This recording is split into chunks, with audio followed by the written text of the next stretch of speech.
moving along, because I do want to get to some real tangible strategies. And how are we doing on time? Okay, I'm running out of time. Day schools. As you can probably guess, the exact opposite of congregational schools, day schools, if your students are, you're teaching them in a day school setting, you are, as with the early childhood situation, definitely the eyes and ears, much more so even than their parents. You've got them many more hours a day. You're doing the actual concrete learning.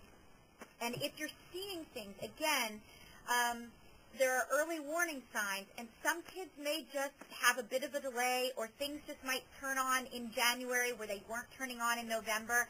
That's all normal. What you're looking for in terms of identifying potential real issues and difficulties or disabilities is if there is a convergence of many of these things, and or you're seeing them over a period of time when many ways of reinforcing the same material has happened, but the learning is still not taking place. So I'm going to move on really quickly to say that I'm sure most of you have heard about Howard Gardner and multiple intelligence. This was very big when I was in graduate school in the early 90s. It was all about that we all learn differently, and therefore as teachers, and I'm sure, again, I'm preaching to the choir, we need to take into account that every single child, regardless of ability, disability, however you want to phrase it, everybody learns better in a different way. So, for instance, there are people, and I'm sorry my words aren't popping up on here. I don't know what's going to make it. There we go. Okay. There are people who hear things, and that's how they compute things. There are people who see things. There are people who, experience things and actually, moving, even the writing of taking notes, like that action is a way for people to learn things. So everybody learns things differently. Moving on. There are 4 ways to, quote-unquote, differentiate instruction. You can do so by modifying the content or the presentation based upon the various types of learners you have in your class. For instance, there are some children who will benefit from learning the whole word, Shin, Bet, Tav, Shabbat. And they will be able to take in the 3 various letters, the concept that it's one whole word, and what it means they could draw it, let's say. There are other children who may need, within that same lesson, to just spend time on getting through the letter Shin in multiple ways, whether it's tracing the letter Shin on sandpaper, whether it's making it out of Play-Doh, whether it's that you find some kind of,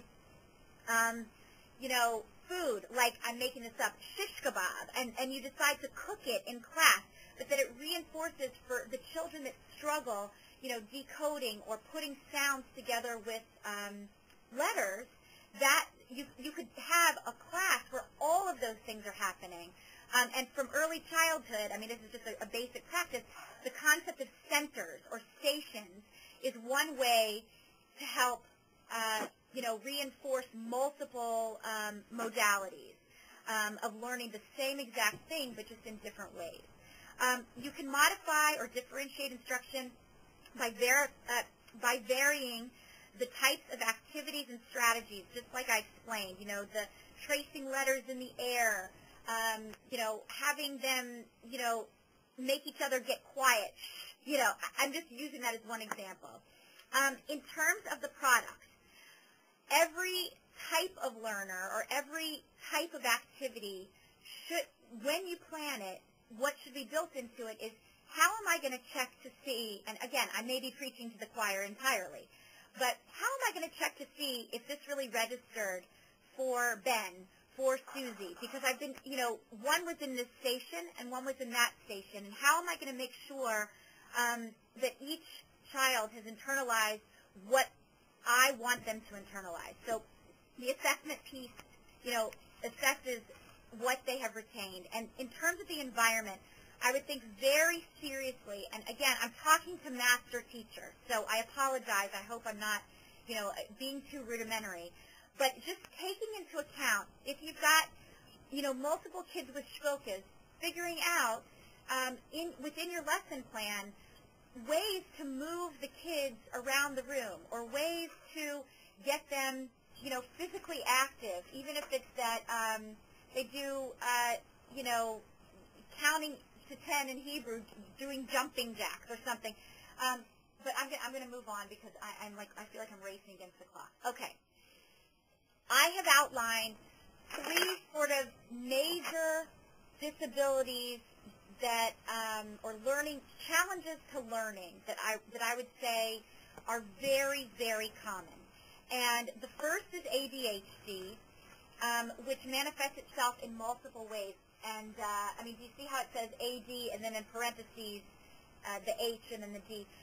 Supposedly, the old concept of ADD has been subsumed into the diagnosis of ADHD, so that even children who don't have that impulsivity or, hyperactivity, they can still be called ADHD. It's just that their ADHD manifests itself in terms of an ability to, they struggle with paying attention. So I'm moving along. Let me just say, because I go through this with learning differences as well as for autism, and I know I'm running short on time.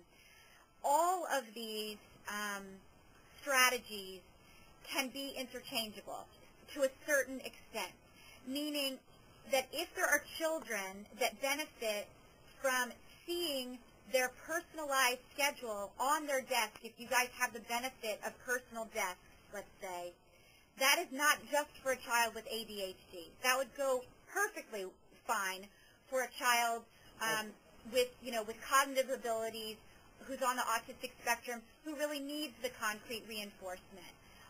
So there are a lot of things outlined here. In the dryer. Is someone asking something? No. Okay, so moving on to the next screen, learning disabilities. It is kind of a basket term, but that applies to how people learn things, meaning how they process things, how their brain is taking in the information, and then how their ability to then recapitulate or synthesize what they've learned. There are many, as you can see, strategies. I got that. For working with children who, as Aryeh was saying, need things broken down. That you think of things in terms of tasks. Color coding is one of the really good things that works with children who have trouble taking in a lot of information. Remembering, again, not to do everything like I'm doing, like verbally, frontally, but utilizing, like the PowerPoint, something that's visual. Even pictorial cues would be great. And then also, with children that struggle with auditory, and language processing issues, it's very important that if they look confused or they look bored or they're probably not trying to act out. They're probably genuinely not, taking in all the various steps so you can actually have them repeat back to you what they've heard. I found that to be very helpful. Autism. This is a big one that everyone is, facing at this point. Almost everybody that I talk to is trying to accommodate various children in their Hebrew schools with either shadows, teen, mentor-type people.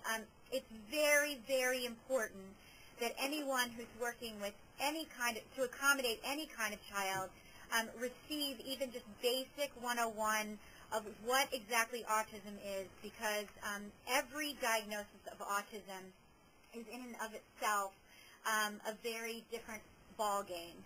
Asperger's has now, again, like ADD, has been subsumed into the category